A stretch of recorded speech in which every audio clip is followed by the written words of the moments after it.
Well, the one regret I have, which I don't really have many in life, but the one I have is that my dad was not there during my formidable years in middle school and high school, because my mom was kind of almost like an absentee mom, didn't really care what I did. I mean, as an only child, I had a lot of influences where I could have gone a really dark path and, been a criminal or many other things, but I didn't have that family structure with my dad pushing me to further my education. So I wasn't thrilled. I didn't have any aspirations of going to college at all. And in my racquetball career, I was thriving. I was teaching racquetball in 1981, making $1,800 a week teaching racquetball as a teenager. I mean, I was living high on the hog and thought my whole life was racquetball.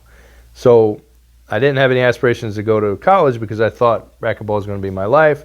And then in the early 82, 83, racquetball really started to decline, and it was kind of a fad sport for about 10 years. It really started to decline. I realized nothing was going to go, that wasn't going to be my future. I was waiting for Memphis State University to be they were going to be the first college in the country to offer a scholarship for racquetball. And I was in this weird window where I was, turning 18, needed to make some choices. And then I meet a Air Force recruiter, some attractive blonde that just kind of sucked me in and wooed me a little bit. And we started dating, and she was trying to convince me that I should join the Air Force to play racquetball. And I'm like, what the hell are you talking about? Like, who plays racquetball in the Air Force? She goes, you don't understand, because I met her at a racquetball tournament. I had just beaten the #1 racquetball player in the whole military.